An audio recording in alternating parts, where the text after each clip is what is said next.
So this is one of the top tips that I give to all trainers and people when, especially when talking about them delivering online.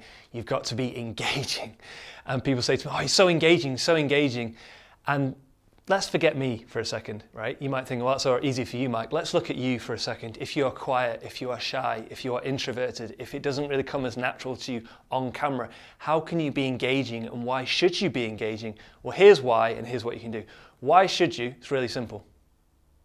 Look at that dead air time. People are bored. If people are bored, they're not learning. If people are not engaged, interested, your brain to do real proper learning, it's got to be intense. It's got to have focus. It's got to be switched on.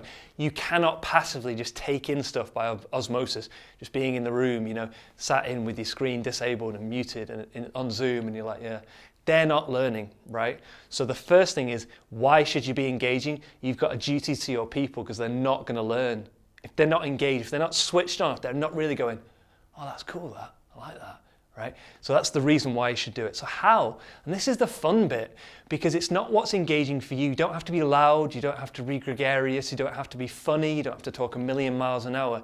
You flip it and go, what would they find engaging? All right. So if you're working online, loads of people love polls. I love a good poll. Someone says, oh, there's a poll, right? I can vote.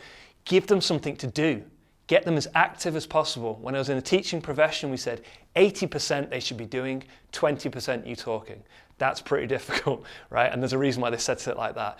But it's true, because most people think, well, I should be facilitating stuff 60%, maybe they're doing 40. No, if you aim for them to be doing 80% and you talking 20%, they're going to be more engaged. So how do you do that? You ask questions, you have polls, you tailor it to what they want, right? So if you're delivering something to people who are in the finance sector, you talk with financial language. You don't use personal training anecdotes because it's not appropriate, right?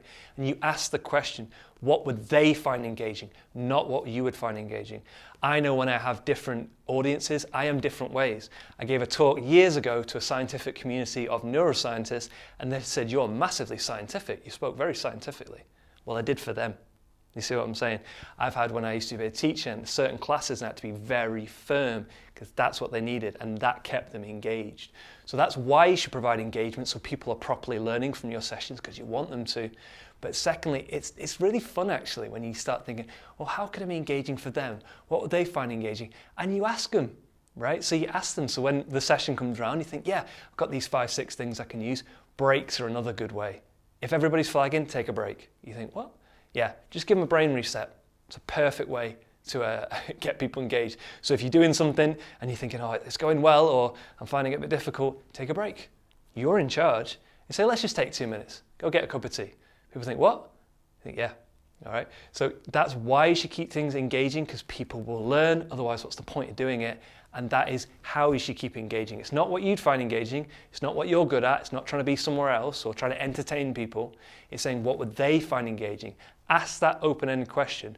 What would the audience find engaging? What would my delegates find engaging? Ask them, and then you'll come up with plenty of solutions. Best of luck.